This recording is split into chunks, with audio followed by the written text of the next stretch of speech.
కానీ రాజకీయాల్లోకి రావాలి అనేది మీ సొంత నిర్ణయమేనండి? రాజకీయాల్లో రావాలన్నదైతే తెలంగాణ ఇష్యూ అన్నది మైండ్లో ఉంది. బికాజ్ ఈ రజాకార్లు, నిజాం పరిపాలన, మా తాతగారి ఫ్యామిలీ, మా పెద్ద ఫ్యామిలీ ఎలా డిస్టర్బ్ అయింది, ఎలాగా అంటే ఒక చంపడానికి వస్తున్న వాళ్ళు అరిచేతిలో పట్టుకుని చిన్నపిల్లలు. మా మదర్, ఇంకా నేను ఇప్పుడు లేదు, విజయశాంత మనిషే లేదు ఇప్పుడు, ఇంకా మా మదర్కి మ్యారేజ్ అవ్వలే, ఆవిడ ఆవిడ పెద్ద ఫ్యామిలీ. సో అక్కడి నుంచి చంపడానికి వస్తున్నారనేప్పుడు మా తాత ఏం చేశారు, ఆస్తి మొత్తం ఏటూరు నగరం మొత్తం వదిలి చెన్నైకి వెళ్ళిపోయారు. ఏం చేస్తారు, ఇంకా నా కుటుంబాన్ని బతికించుకోవాలని దీంతో అందరిని తీసుకుని చెన్నైకి వెళ్ళిపోయి ఇంకా అక్కడ ఉండి, దాని తర్వాత అందరు పెద్దోళ్ళు అయ్యి ఒక కథ. ఇంకా మా పిన్ని ఆవిడ ఈ సినిమాలు, దాని తర్వాత మా మ్యారేజ్, మా మదర్కి మ్యారేజ్ అవ్వడం. ఆ తర్వాత విజయశాంతి పాత్ర ఎప్పుడో వచ్చింది, ఒక అమ్మాయి పుట్టి. అప్పుడు హైదరాబాద్లో ఉండేవారు మా మదర్ ఫాదరు, డాడీ ఇక్కడ జాబ్ చేస్తూ ఉండేవారు. సో మా మదర్ ఇక్కడ కన్సీవ్ అయింది ఆవిడ, అండ్ డెలివరీకి చెన్నైకి వెళ్ళింది అప్పుడు. సో ఇలాగా విజయశాంతి అప్పుడు బయట ప్రపంచానికి వచ్చింది. కానీ సపరేట్ తెలంగాణ అప్పుడు సో అలాగా దీంతో నాకు మా మదరు ఒక సర్టన్ టైంలో ఇలా అలా చెప్పే మామూలు కూర్చుంటాం, మదర్ నేను కూర్చుని మాట్లాడుకుంటున్నప్పుడు ఏంటంటే ఆవిడ చిన్నప్పుడు ఏం జరిగింది, రజాకార్లు, నిజాం పరిపాలన, ఇవన్నీ చెప్తూ చెప్తూ చెప్తూ ఎక్కడో తెలియని ఒక విత్తనం పడింది బుర్రలో.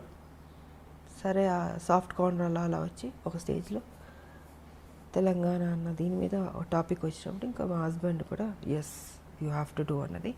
ఇంకా ఆయన నన్ను టైం వచ్చింది,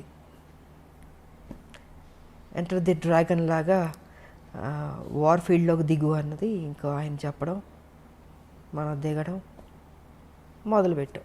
1998 జనవరి 26 బీజేపీలో చేరడం జరిగింది. కానీ బాలకృష్ణ గారితో, చిరంజీవి గారితో ఎక్కువ సినిమాలు చేశారు, ఆల్మోస్ట్ 17-18 సినిమాలు దగ్గర దగ్గర. ఒక సినిమా అటు ఇటులో చిరంజీవి గారితో ఎక్కువ, బాలయ్యతో ఇద్దరు ఎక్కువ, జస్ట్ 1 or 2 మూవీస్, పెద్దగా డిఫరెన్స్ కూడా అవును. అయితే నిప్పురవ్వ సినిమా తర్వాత మళ్ళీ బాలకృష్ణ గారితో చేయకపోవడానికి అంటే తర్వాత స్టోరీ ఏమి సెట్ కాలేదంటారా? తర్వాత చేయకపోవడానికి కానీ ఎవరితో చేయకపోవడానికి కాదమ్మా, పరిస్థితులను బట్టి ఆ రోజుకి వేరే సినిమాల కమిట్మెంట్లను బట్టి. ఇప్పుడు ఒక సినిమా వచ్చినప్పుడు మనం చేయగలుగుతాం, బాగుంటే చేస్తాం. అలాగా ఆ తర్వాత మళ్ళీ నాకు నా ఇమేజ్ డిఫరెంట్గా వెళ్ళి కొంచెం ఆ హీరో ఇమేజ్ వచ్చేటప్పటికి నేను ఇంకెక్కువ హీరోయిన్ సబ్జెక్ట్స్ మీద ఆ హీరో ఫిల్మ్స్ లాగా ఎక్కువ చేయాల్సి వచ్చింది. సో కుదరలేదు నాకు, ఇంకా రెమ్యునరేషన్లు పెరిగిపోయినాయి, ఎగ్జాక్ట్లీ హైయెస్ట్ రెమ్యునరేషన్ తీసేసుకున్నాను. సో న్యాచురల్గా నేను ఒక హీరో అయిపోయాను కాబట్టి ఇంకా నా సినిమాలు నేను చేసుకుంటూ ముందుకు వెళ్ళాల్సి వచ్చింది. అలాగా గ్యాప్ వచ్చింది, అంతేగాని ఇంకేంటి. ఒక హీరోయిన్గా అప్పటి వరకు హీరో పక్కన హీరోయిన్గా యాక్ట్ చేసిన ఒక హీరోయిన్, టాప్ మోస్ట్ హీరోయిన్. మీరు ఆల్మోస్ట్ టాప్ మోస్ట్ హీరోలు అందరితో కలిసి మీరు వర్క్ చేశారు. 60 మంది ఉంటారు అనుకుంటా, బహుశా 60 మంది హీరోలతో అనుకుంటాను. ఎగ్జాక్ట్లీ అంటే కొత్త వాళ్ళు, చిన్నవాళ్ళు, మా అందరూ ఆల్ అండ్ ఆల్. సో అలాంటి ఒక హీరోయిన్ తర్వాత మిమ్మల్ని బేస్ చేసుకుని స్టోరీస్ రావడం అనేది మొదలయ్యేది. దాని తర్వాత అలాంటి హీరోయిన్ని మళ్ళీ ఒక హీరో పక్కన పెట్టడం అని అంటే అది ఆల్మోస్ట్ ఇద్దరు హీరోల బరువు, ఒక మాట చెప్పాలంటే. అది కథాపరంగా కానీ ఆర్థికంగా అంటే హీరో ఇమేజ్ వచ్చిన తర్వాత కూడా గ్యాంగ్ లీడర్ చేశాను కదా. గ్యాంగ్ లీడర్ చేశాను, మెకానికల్ అల్లుడు చేశాను. సో చేశాను నేను, బట్ ఎక్కువ దాని మీద నేను ఫోకస్ పెట్టాను. ఇంకా హీరో ఇమేజ్ 1-2 తప్ప, ఇంకా దాని తర్వాత కుదరలే. ఒక హీరోయిన్కి హీరోయిన్ సెంట్రిక్ మూవీస్ రావడం అనేది ఇక అది పీక్ పరాకాష్ట అంటారా మీ ఉద్దేశ ప్రకారం? అంతే కదా,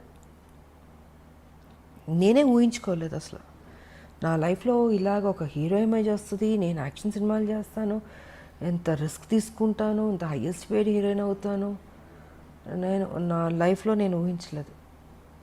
నిజంగా అది గాడ్ గిఫ్ట్ అనే చెప్పాలి. ఇప్పటికి ఇది ఎలా జరిగిందో నేను అనుకుంటాను అప్పుడప్పుడు కూర్చున్నప్పుడు, ఇది నిజమేనా, ఇదంతా మాయా ఒక్కోసారి. బట్ అది మాయే, లైఫ్ అంటే మాయే, ఏం ఉండదు. ఉన్నంతసేపే నాది అది ఇది అనుకుంటాం. చనిపోయిన నెక్స్ట్ మూమెంట్ ఎప్పుడు బాడీ తీసేస్తారు అనుకుంటారు. సో ఏది తీసుకెళ్ళాం మనం, నిజం. ఒకటి తీసుకెళ్ళేది ఒక మంచి పేరు ఒకటే తీసుకెళ్తాం. ఉన్నంత వరకు మంచి చేసామా, ఎగ్జిట్ అయ్యామా, అదే చూసుకోవాలి. 10 మందికి ఉపయోగపడాలి, ఆ హెల్పింగ్ నేచర్ ఉండాలి. ఏది తీసుకెళ్ళినప్పుడు ఎందుకు స్వార్థం ఎందుకు ఉండాలి, ఎందుకు పిసినారులా ఉండాలి?